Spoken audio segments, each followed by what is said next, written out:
Em 7 de outubro de 2023, o grupo terrorista Hamas invadiu Israel pela faixa de Gaza. E aí, olha aqui para minha mãozinha. A faixa de Gaza é um território que fica a oeste de Israel, né? E tem um outro território palestino, que é a Cisjordânia, que fica na parte leste. Então a Palestina ela é dividida em dois territórios: Cisjordânia, a leste, e faixa de Gaza, a oeste. Na faixa de Gaza, quem controla é esse grupo terrorista chamado Hamas, que foi fundado em 1987 e desde então é um grupo anti-Israel, que deseja a eliminação do Estado de Israel. Isso faz parte da origem do grupo, isso faz parte do que o grupo é. Naquele momento, em 87, era um grupo que estava ali crescendo e criando suas bases, até que, em 2005, o Hamas ele passa a tomar ali ações dentro da faixa de Gaza. Em 2007, ele tomou o controle do território. Por que só em 2007? Em 1967, acontece uma grande guerra dentro do Oriente Médio, que é chamada de Guerra dos Seis Dias. Israel passa a controlar esse território da faixa de Gaza. E ficou o controle nesse território da faixa de Gaza de 67 até 2007. Em 2005, o território é devolvido para os palestinos e em 2007 o Hamas toma conta desse território. E aí, desde então, o Hamas tem feito ataques contra Israel, ações ali terroristas, bombardeios, e volta e meia sequestra alguém e mata um judeu, e aí Israel vai e bombardeia. Se nós formos falar aqui de conflitos, tem dezenas de conflitos maiores e menores, né, entre o Hamas e o Estado israelense. Só que nada foi como esse de agora, ou está sendo como esse de agora. Então vamos voltar. Em 7 de outubro, o Hamas invade Israel. Naquele momento está acontecendo uma festa, uma rave ali na região sul israelense. E o Hamas passou a atirar em todo mundo e sequestrar gente. E nesse primeiro ataque do 7 de outubro, o Hamas assassinou 1.200 pessoas. Crianças, mulheres, pessoas inocentes. Assim, há uma ação completamente execrável que acontece ali e nós condenamos essa ação do Hamas. Ponto. Tá? Beleza. Israel prontamente começa a realizar bombardeios na faixa de Gaza, bombardeios em regiões onde o Hamas estaria, onde teriam bases militares do Hamas, supostamente. Né? E aí, alguns dias depois dos bombardeios, que passam a ser condenados, porque começa a aparecer, acertou um campo de refugiado, tá morrendo gente inocente, porque Israel não invade. E aí Israel vai usar como argumento, é difícil invadir, eu preciso de um plano de invasão e tal. O governo israelense vai ser criticado duramente por ter permitido a entrada do Hamas ali, uma falha grande na segurança, como nunca aconteceu. Morreram mais israelenses, judeus, predominantemente, do que já morreram em qualquer conflito entre os dois. Então, a gente está falando aqui de algo simples. Essa guerra que está acontecendo agora, ela é histórica, ela vai estar nos livros de história, e nós falaremos sobre isso um dia velhinhos, dando aula aqui no podcast, falando sobre isso. Pô, lembra daquele dia lá em 2023 e tal. Beleza. Então, nos dias que se seguiram, Israel vai invadir a faixa de Gaza por terra com o exército, como deveria ter feito antes, né? Porque bombardeio, bomba não escolhe lugar. Se tem aqui eu e o Augusto, que somos criminosos, e passa que um avião do Exército Brasileiro lança uma bomba, vão morrer o Augusto e o Aloysio, mas as dezenas de pessoas, ou centenas, que estão aqui em volta da gente comendo, né? Então o Israel vai entrar com o exército, que é muito poderoso, é um dos principais exércitos do mundo, mais tecnológicos e tal, invade o território e vai avançar por esse território. Só que a faixa de Gaza é um território pequenininho, que tem 2,4 milhões de habitantes. Né? Então, essa invasão que é por terra e os bombardeios continuam acontecendo, vão matar muitas pessoas. Até agora, os números, e aí no dia que você estiver assistindo esse episódio, pode ser que isso já tenha crescido, mas os dados de hoje, nessa gravação, são de aproximadamente 20 mil palestinos já mortos desde o início, desde os bombardeios. Israel, judeus, morreram 1.400, aproximadamente, 1.200 no primeiro ataque do Hamas, e 200 soldados que invadiram ali o território de Gaza, e 20 mil palestinos. Dentre esses 20 mil palestinos, a maioria, cerca de 40%, eram crianças. Crianças não são do Hamas. E se você colocar crianças e mulheres, passa de 50% de pessoas mortas ali. A população da faixa de Gaza ela é majoritariamente de crianças e jovens, né? É uma região pobre, que tem uma taxa de fecundidade muito alta, então você tem muita criança ali. E aí, esses ataques, esses bombardeios que Israel tem feito, têm sido considerados pela ONU, não por nós, como crime de guerra. Né? Então, é um avanço que Israel tem feito por terra, O que está acontecendo agora, nesse momento, dezembro de 23? Israel já tomou áreas da cidade de Gaza, que é a principal cidade da faixa de Gaza, e está avançando para o sul, que é onde a faixa de Gaza faz fronteira com o Egito. Só que o Egito fechou a fronteira e não está deixando os palestinos entrarem ali. Por quê? Porque Israel não quer, porque o Egito também está com medo que entrem extremistas ali junto com essas pessoas. Os palestinos não têm para onde ir. Se você colocar aí para ver vídeos, é gente tentando passar na fronteira, o Egito barrando e o exército avançando. Dois momentos mais tensos dessa invasão israelense a Gaza são o bombardeio ao hospital de Al-Hali, né, que morreram ali mais de 500 pessoas, majoritariamente inocentes, e o bombardeio ao campo de refugiados também que acontece ali. Então, uma guerra muito grave, é a grande notícia do ano, triste do ano, não está perto de acabar, como a gente falou da guerra Rússia-Ucrânia, é um conflito histórico desde 1948, se você quiser se aprofundar um pouco mais da origem lá, a gente fala até de Abraão no episódio, então vai lá assistir o episódio Israel e Hamas, o conflito, né? Mas o que a gente pode dizer para encerrar a minha fala de o que vai acontecer? A gente tem alguns prognósticos do que pode acontecer ali. O primeiro deles é que a Palestina tende a desaparecer. E a notícia triste é essa, né? Quando a gente fala de notícia triste, é porque a Palestina é um território que tem pessoas. Não, o Hamas, apesar de ser de origem palestina, os palestinos não são representados pelo Hamas. Tem pessoas, a maioria da população ali é gente trabalhadora, inocente, é como se fosse uma favela aqui do Rio de Janeiro, né? Você tem 5% dali que são, tem até uma música do Rapa que diz isso, né? 5% dos caras do local são envolvidos com alguma atividade marginal. Então, a Palestina tende a desaparecer. Faixa de Gaza, ela está tendo os ataques, os bombardeios, e hoje já a destruição é total do território. Israel está com um plano de inundação dos túneis que existem subterrâneos com água salgada. E se você inunda os túneis com água salgada, você impede que tenha agricultura, ou seja, você impede que as pessoas consigam plantar ali. Se não plantam, não tem comida, então não tem como viver, né? E do outro lado, eu falei do outro lado da Cisjordânia, que já é uma colonização israelense também, o Israel está avançando, né? Aproveitando o ensejo lá, já que de um lado você tem Gaza sendo ocupada, a Cisjordânia também tende a sofrer essa ocupação completa. Então, muitos defensores dos direitos humanos dizem que Israel tem que fazer o cessar-fogo, negociar com o Hamas, permitir, por exemplo, que a Autoridade Nacional Palestina ela governe Gaza, mas o governo atual israelense já disse que não, que Gaza vai ser tomada por Israel e isso não vai ser devolvido nunca mais para os palestinos. Então esse é um panorama do que aconteceu, porque o Hamas invadiu, o Hamas é um grupo terrorista, anti-Israel, que quer a eliminação do Estado e o que Israel fez aí como consequência dessa invasão. A gente tem... Cara, eu acho que a gente precisa colocar alguns pingos nos is aqui em relação a isso. A gente teve já o nosso episódio, já publicou alguns cortes a respeito desse tema e a gente se impressionou sobre como a mesma fala, às vezes os mesmos 40, 50 segundos lá de um corte, que dizia a mesma coisa para ambos os espectadores. Tinha gente falando que a gente estava passando pano para o Hamas e tinha gente falando que a gente estava passando pano para Israel, né? Então, assim, quando você expõe fatos que mostram que ambos os lados já passaram muito do ponto, como todos esses que o Alu colocou, dificilmente você vai conseguir alguma popularidade, né, com ambos os lados. Mas a gente está aqui para dizer a verdade, está aqui para atualizar você, informar você, então a gente não vai abrir mão disso, não. É muito importante esclarecer que a gente pode criticar o Hamas sem passar pano para os bombardeios de Israel como eles estão acontecendo.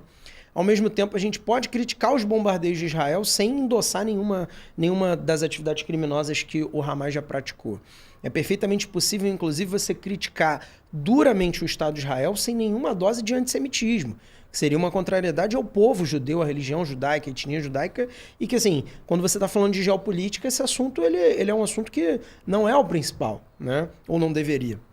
Então é muito importante esclarecer isso. Quando a gente coloca fatos, né, e as pessoas letradas, tá? Porque, assim, existe uma frase que eu gosto muito que diz que é muito perigoso você saber pouco sobre alguma coisa. Porque quando você sabe muito sobre aquela coisa, você vai aplicar métodos científicos, você vai tentar compreender detalhes, você vai desdobrar de alguma maneira aquele raciocínio e vai provavelmente chegar a alguma boa conclusão aceitável cientificamente. Quando você não sabe nada sobre aquele assunto, você vai se informar, você vai buscar referências, você vai buscar estudar ou simplesmente você vai ficar quieto, né? Porque como a gente fica com vários assuntos. Agora, quando a internet chega e ela dá acesso às pessoas à informação e isso abre a mente das pessoas para determinados conteúdos, isso pode ser maravilhoso, como é a versão boa do que a gente tenta trazer aqui, pelo menos na nossa cabeça, mas ela também pode dar a percepção de que, não, eu vi 2 cortes de podcast sobre isso, então agora eu virei especialista em geopolítica, ou na pandemia, ou em inteligência artificial, ou em qualquer assunto que a gente falou aqui. Sim. Então isso é muito perigoso, porque as pessoas, elas pegam uma narrativa de alguém, às vezes alguém que elas admiram, ou que já conhecem, que tem alguma confiança, e assim, o que a gente falou no nosso episódio, a gente repete aqui, sobre esse tema ou qualquer outro, duvide do que a gente fala. Confira, pesquise, vá atrás, forme a sua própria opinião. A nossa opinião, ela tende a ser a mais dosada e ponderada possível, que o que foi feito pelo Hamas no dia 7 de outubro foi uma prática execrável de terrorismo, e os vídeos são assustadores de pessoas sendo perseguidas pelo Hamas e tudo mais, aquela coisa de embrulhar o estômago. Por outro lado, de lá para cá, as ações de Israel também foram muito além do ponto. A ONU, como a Lu colocou, já classifica como possíveis crimes de guerra que vão ser julgados com o tempo, tá? E basicamente os vídeos também são tão assustadores quanto. Eu, que estou com um filho de 1 ano e meio, às vezes eu passo assim na rede social algum vídeo. Cara, eu não sou de ser muito sensível com essas coisas distantes, não. Eu vejo as coisas assim, consigo ter uma frieza. Alguns me pegaram bastante, cara. Sim. O cara correndo com um saco com pedaços do filho dele dentro do saco. Um jovem fugindo do soldado israelense, levantar as mãos e toma um tiro de fuzil desarmado, um jovem de 13, 14 anos. Então, assim, eu acho que dá perfeitamente pra gente não ser conivente com nenhuma dessas duas coisas, porque a conivência com uma dessas duas coisas, qualquer uma das duas, ou é ignorância ou é algum tipo de corresponsabilidade, cara, porque a gente não pode, como educador, ser irresponsável a esse ponto. Então é um momento mais sério, você vê que eu não estou brincando como a gente estava brincando antes, mas é necessário que a gente coloque esses pingos no is. Nenhum tipo de violência, nenhum tipo de ameaça à vida humana, aos direitos humanos, deveria ser em nenhum lugar. O povo judeu sabe disso historicamente pra caramba, né? Em nenhum lugar isso deveria ser endossado por ninguém. Bom, novembro então, né? Chegamos em novembro e em novembro temos a eleição / posse do Milei na Argentina. Uhum. A posse já foi em dezembro. A posse foi em dezembro. Para quem está acompanhando, a Argentina teve eleições esse ano, em novembro desse ano. Foi uma eleição bem conturbada. Inicialmente, o Milei venceu as prévias, aí depois, na eleição mesmo real, ele estava ali atrás do Sérgio Massa, que era o ministro da Economia do ex-presidente da Argentina, Alberto Fernandes, que era o peronista, né? A gente explicou muito isso nas nossas lives. A Argentina tem uma divisão muito clara dos peronistas, que é a galera mais centro-esquerda, já teve peronista neoliberal, mas é a galera trabalhista. A gente comparou muito o peronismo ao Vargas, né? O trabalhismo do Vargas. E o Sérgio Massa, ele era o candidato peronista, que é uma galera muito forte dentro da Argentina. E do outro lado você tem o Milei, que é uma figura que apareceu aí extremamente específica na política argentina dos últimos anos, né? O Milei, ele era um comentarista de economia de programa de fofoca. Não sei se você tá ligado nisso. Ele ia pra lá ficar falando, não, aí Milei, subiu o peso, isso aí aconteceu, não sei o que lá e tal. Aí do nada fulana traiu o outro. No mesmo parada, tava o Milei falando de economia, tinha bagulho de, o artista, o Messi separou da esposa, entendeu? E aí ele surgiu recentemente na política argentina e acabou se tornando o presidente da Argentina. Fala aí, Augusto, um pouquinho sobre o... Cara, então, a gente tem uma figura, no caso do Javier Milei, bem peculiar, né, para usar uma palavra moderada, onde a gente não tem nenhuma alusão possível, se a gente fez a do peronismo historicamente com o Vargas, que é uma analogia que vai ter suas críticas. No caso do Milei, a gente não tem nem analogia para fazer. Um cara ultraliberal que não dá para comparar com ninguém sério que já tenha se posicionado aqui politicamente. É uma mistura de Bolsonaro com Collor, assim, e um toque de Pinochet. do ponto de vista econômico, liberalzão e autoritarismo, associado a Bolsonaro, ideia de conservador e tal, acho e que Collor. Collor ainda não vai ser o suficiente de discurso liberal para falar do Milei, cara. Mas enfim. O Milei, por exemplo, ele tem declarações como a gente vai romper relações com o Brasil e com a China porque a gente não se relaciona com socialistas e assassinos. O maluco tá achando que o Brasil é socialista. Conta pra galera a história do cachorro, que é muito boa. Porra, eu tava nas propostas políticas, né? Quando você vai pras questões pessoais, porra, o cara enfim, eu creio que não, né? Mas ele diz, inclusive debate eleitoral, que ele se consulta sobre os temas políticos e sobre a vida dele com o cachorro dele, que já se foi, morreu, com quem ele fala espiritualmente. Isso eu não estou inventando, né? Isso é o cara que disse. Eu tenho vergonha até de repetir. Então, assim, é uma figura que, assim, bem peculiar, / excêntrica, / obtusa, sei lá, mas é uma figura que conseguiu cativar os argentinos num momento de extrema crise econômica, extrema crise política, de desgaste de todo mundo que já estava no poder. Quer dizer, eles vieram ali de anos de kirchnerismo, né? Do Néstor Kirchner, depois da Cristina Kirchner, passaram por um período de um governo mais à direita com o Maurício Macri, voltaram ao peronismo com o Alberto Fernandes, então o pessoal tá batendo num pinball lá e cá e, meu irmão, ninguém deu solução. Inflações surreais, preço aumentando, aluguel, comida, transporte, petróleo, enfim. Então, dentro desse ambiente de crise, o que você quer? Uma solução, né? E quem vem com meia dúzia de frases fáceis e consegue te oferecer possivelmente, né, uma solução que muitas dessas frases a gente sabe que não vão ser executáveis na realidade, sem dúvida nenhuma vai ganhar popularidade. Agora, eu acho que o pessoal não contou que fosse tanto, né? Agora, eu queria mencionar que teve um personagem que foi fundamental nessa eleição, tá? Que é a terceira colocada do primeiro turno, que é a Patrícia Burit. Imagina que você teria que somar nas últimas eleições aqui de 2022 a quantidade de votos da Simone Tebet, que foi a terceira colocada, com o Ciro Gomes, que foi o quarto colocado, para dar o que deu a Patrícia Burit lá, tá? Ela bateu quase 20% dos votos. Então ela era uma candidata possível de ir ao segundo turno. Segundo as pesquisas, ela venceria os dois, né, no segundo turno, mas acabou o Massa passando em primeiro, o Milei passando em segundo. Lembrando que ela era ministra da Economia do Macri, né? Do anterior. Ela era essa direita mais tradicional argentina. Que acabou, naquele jogo, se posicionando mais ao centro ali, né? Como, eu não sou nenhum nem outro. Mas não tracionou o suficiente para ela ir para o segundo turno. Se fosse, provavelmente teria ganho. E aí, o que aconteceu? A Patrícia Burit, isso não é tradicional na Argentina, mas a Patrícia Burit declarou voto e conseguiu trazer o Maurício Macri para declarar voto no Javier Milei. E aí o Javier Milei conseguiu ser eleito, foram 55,7% dos votos, o que, assim, parece pouco, né? 55 e pouco contra 44 e pouco. Mas, assim, eleições de segundo turno, binárias, assim, entre dois candidatos só, cara, quando a gente fala de acima de 54, 54,5, se a gente fizer uma analogia com futebol, é um 3-1, 3-0, irmão. Acima de 55% já é vitória que, por outro lado, é meio desmoralizante. A gente precisa rever as coisas, né? Fazer uma DR aqui sobre a vida. Foi a maior derrota do peronismo na história, sem dúvida. Tipo, nunca receberam uma porrada tão grande quanto essa. E o Milei teve uma posse polêmica pra caramba, né? A posse foi agora, em dezembro, e é uma posse em que ele mudou alguns paradigmas ali. Primeiro, que o presidente da Argentina, assim como no Brasil, ele discursa dentro do Congresso e tal, e o Milei discursou fora do Congresso. É uma posse em que a Cristina Kirchner, que era vice-presidente do Alberto Fernandes, ela foi hostilizada ali pelos apoiadores do Milei, aí mandou o dedo do meio pra galera e tal. Então, Milei, ele é um outsider. Ele era a alternativa à direita e à esquerda. A direita tradicional, argentina, que era a Patrícia Burit, e essa esquerda, centro-esquerda, o peronista.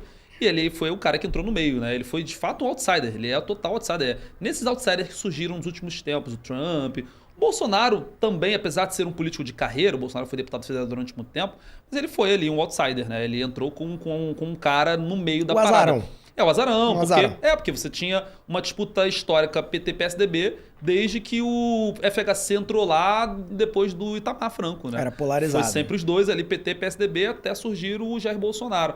Então, uma tendência meio global. Assim, o Zelensky é um exemplo disso, é um cara que não era da política tradicional e virou presidente da Ucrânia. Então, a Argentina caminha para isso. Agora, está acontecendo agora. Ele já começou a fazer essas propostas que você disse aí, de cortar ministério, de cortar benefícios sociais. Se você pesquisar hoje, assim, a gente está aqui dia 22 de dezembro, né? 21 de dezembro, os argentinos estão ali na frente da Casa Rosada fazendo protesto pra cacete, né? Porque já começaram a ter ali os primeiros cortes de benefícios sociais, né? E assim, principalmente de subsídios, né? Então, você teve, eu acho que a grande polêmica da semana passada foi o canal que mais apoiou a campanha do Milei, fazendo um debate lá entre os dois apresentadores, um homem e uma mulher, onde eles estavam defendendo abertamente que, a gente tem que se resignar aí, tem que ser resiliente, compreender que é isso mesmo, a gente cortou os subsídios lá contra a indústria alimentar, então coisas que custavam 400, 500 pesos agora estão custando 1.500, né? E é isso aí, vamos comer menos, vamos entender... Cara, vamos comer menos foi foda, né? Vamos comer menos, vamos entender que, de repente é bom dar uma refeição mais reforçada para as crianças na parte da noite, para elas dormirem de barriga cheia, mas depois do dia vamos ver o que é. Então, assim... Quando a galera vai para televisão para relativizar a fome, né? A gente está com mais de 40% da Argentina abaixo da linha da miséria. A gente está com inflação de 100 e tantos % ao ano. E, enfim, essas medidas agora, eu sempre digo, o capital ele é averso a risco, né? Ele tem os seus preferidos, mas ele quer estabilidade, ele quer previsibilidade, né? E definitivamente o cara que se consulta com o cachorro, ele não é previsível, né?